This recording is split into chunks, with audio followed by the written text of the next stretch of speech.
I took back the $45,000 gift I gave my daughter-in-law after she called it cheap. Now they're desperate. The envelope sat on the kitchen counter for 3 days before I handed it to her.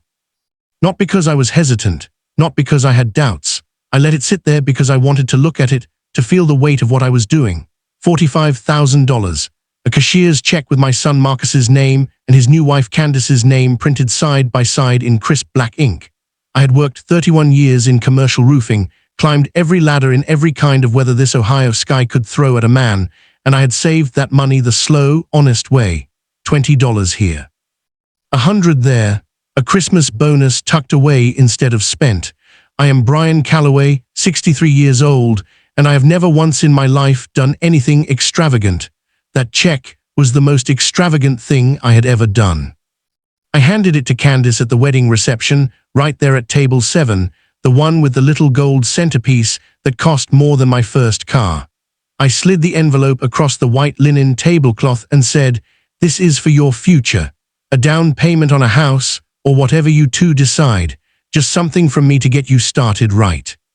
Marcus looked at it, and his eyes got wet.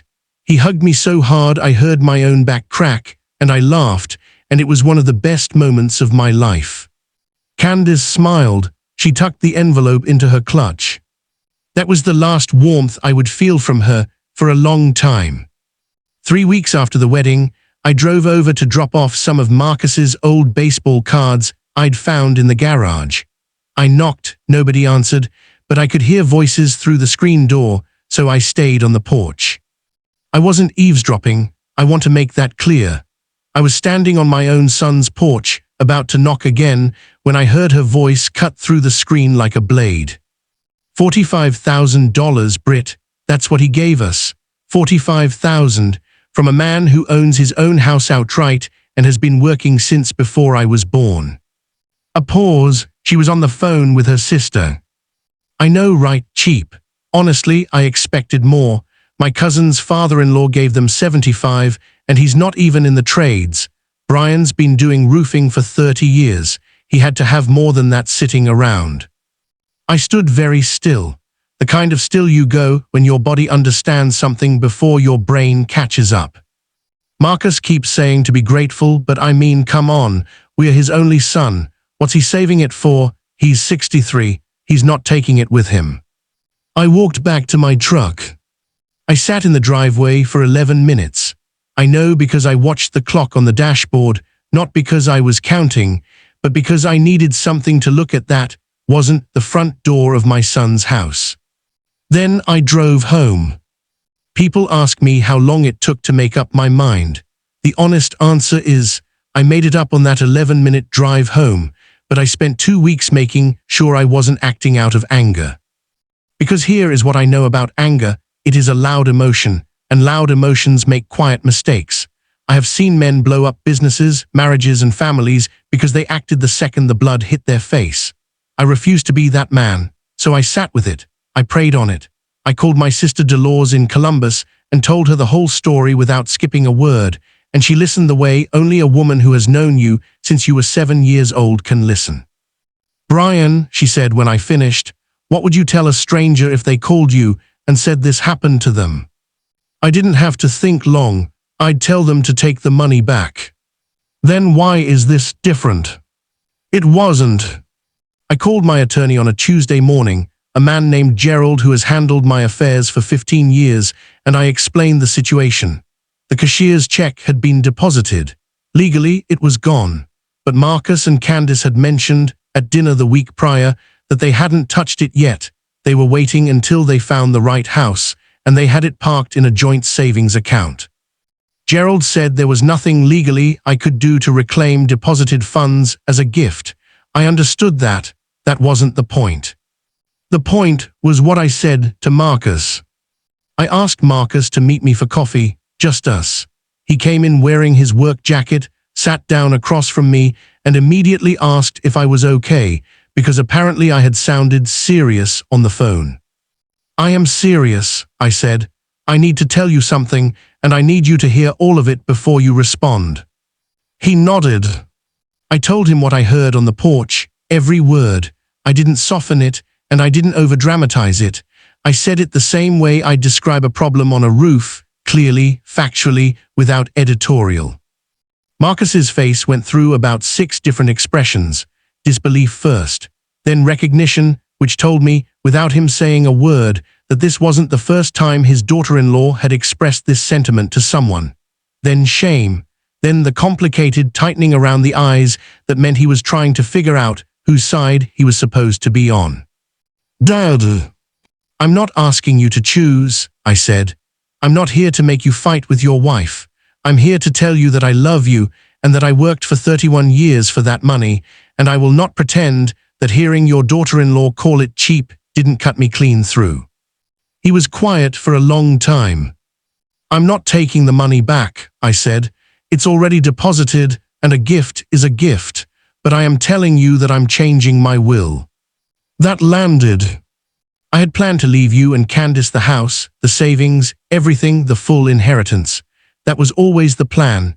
You're my only son, but I need you to understand, Marcus, that I am a person. I am not a resource. And if the woman you married sees me as a resource she has not yet fully extracted from, then I need to make different arrangements. He started to cry, not dramatically, just quietly, the way men who were raised not to cry finally do when they've been holding it for too long. "She didn't mean it like that," he said. "Maybe not," I said, "but she meant something." Candace called me that evening. I don't know exactly what Marcus told her, but she knew the jig was up. She apologized smoothly, quickly, with the kind of fluency that told me she had rehearsed it. She said she was stressed about the wedding costs, that she hadn't meant it, that she had the deepest respect for how hard I had worked. I thanked her for calling. I did not change my mind. My attorney drafted updated documents the following month. The house goes to a charitable trust. A portion of my savings goes to my sister-in-laws and her children. Marcus receives a specific, defined inheritance, not a windfall, but a fair share, with conditions attached that any competent estate attorney would recognize as standard protective language. Marcus called me twice that week, once angry, once sad. I let him be both. I am his father. I can hold space for his anger and his grief without it changing what I know to be right. I am not a villain in this story. I know some people will read it and say I overreacted. They will say it was just a phone call, just a private venting to a sister, that everyone complains sometimes. Maybe, but $45,000 is not a minor gift. I didn't give it to buy love or loyalty. I gave it because I loved my son and wanted his life to start well. I gave it out of pure, unguarded generosity, the kind of generosity that leaves you vulnerable, because when you give with your whole chest, the words of the person you gave to carry real weight. Jaber. I have been called a lot of things. Stubborn, private, old-fashioned, a man who doesn't say enough words in a room full of people. But I have never, in 31 years of roofing in Ohio winters, of raising a son alone after his mother left, of building something from absolutely nothing, I have never been cheap.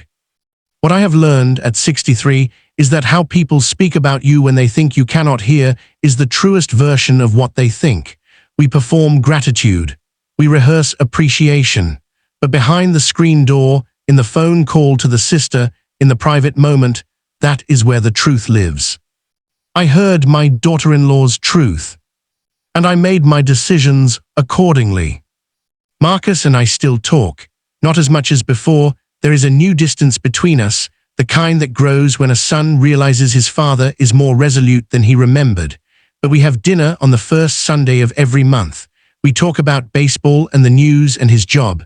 We do not talk about his daughter-in-law's phone call. We do not talk about the will. We are learning to love each other across the new shape of things. I think we will be okay. I raised a good man. I believe he knows, somewhere beneath the defensiveness and the loyalty to his wife, that what I did was not about punishment. It was about self-respect, about drawing a line in the dirt and saying, I am worth more than this. The check I wrote was not cheap. And neither am I. The envelope sat on my kitchen counter for 3 days before I handed it to her. I wish, sometimes, I had let it sit a little longer, not because I regret the giving, but because generosity deserves a recipient who understands its full weight. My daughter-in-law didn't, and now I have built a life in which that kind of carelessness with what I offer will not happen twice.